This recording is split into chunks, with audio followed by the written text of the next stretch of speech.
दिखता है, नहीं देश भारत है। भू पर नहीं मनों में बसा कहीं शेष भारत है। भारत वहां जहां जीवन साधना नहीं है भ्रम में, धाराओं को समाधान मिला हुआ संगम में। भारत वहां जहां त्याग माधुर्य पूर्ण है, जहां भोग निष्काम समरस है कामना, उसी भारत को प्रणाम, वही भारत को प्रणाम। जय हिंद। रिस्पेक्टेड जूरी मेंबर्स से मेरे साथ मैं शिवम उपस्थित हूं आप सबों के समक्ष पंचप्रणों पर अपने विचारों को व्यक्त करने के लिए। लाल किले की प्राचीर से जब प्रधानमंत्री जी ने पंचप्रणों की घोषणा की और मैंने इसे पढ़ा तो मेरे विचार कुछ विडंबनाओं से, कुछ सवालों से घिर गए।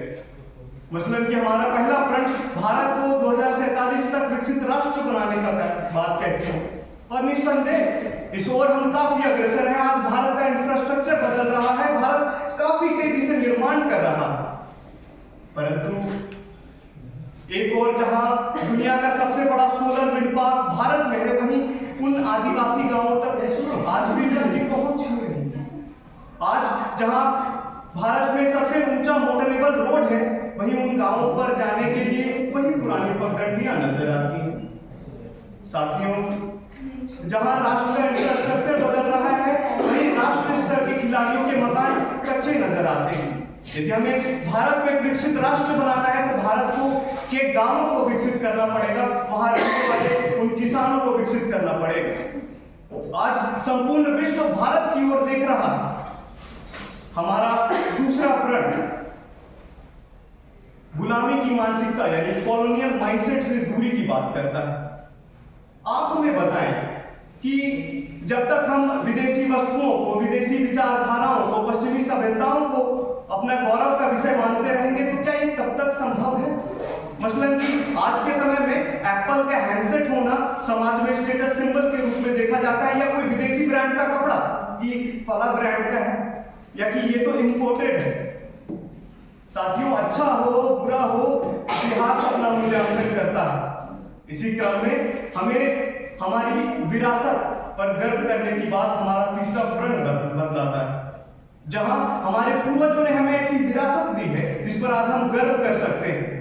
परंतु सवाल यह है कि क्या हम ऐसा कोई विरासत तैयार कर रहे हैं क्या, जिससे आने वाली हमारी पीढ़ियां हम पर गर्व कर सके? काशी, नालंदा, सोने की चिड़िया, विश्वगुरु और न जाने क्या क्या। परंतु वास्तविकता अगर देखी जाए तो प्रदूषण से भरे शहर, गंदी नदियां, गंदे सड़क और न जाने क्या। आज मैं यहां से भारत के युवाओं का आह्वान करता हूं कि आप आगे आए, हमारे भारत को वो भारत बनाएं जो ये होना चाहता है, जो ये था।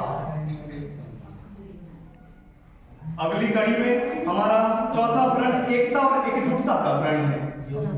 साथियों, भारत विविधताओं का देश है।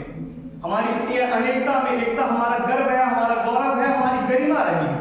और कहा भी गया है कि कोस कोस पर पानी बदले, 4 कोस पर वाणी।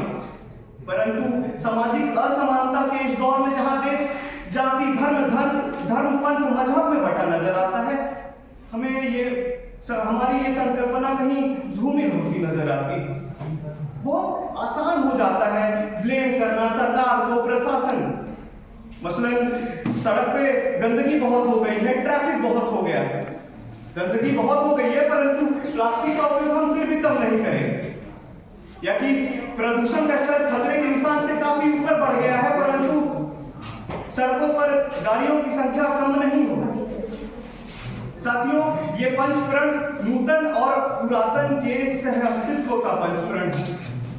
साथियों, नए रास्तों पर चलकर ही नए प्रतिमान गढ़े जाते हैं और इसलिए हमारा पंचप्रण कर्तव्यों का पंचप्रण है, हमारा पंचप्रण कर्मठता का पंचप्रण है, हमारा पंचप्रण कौशल का पंचप्रण है, हमारा पंचप्रण कामयाबी का पंचप्रण है, हमारा पंचप्रण आने वाले विकसित भारत के कल का पंचप्रण है।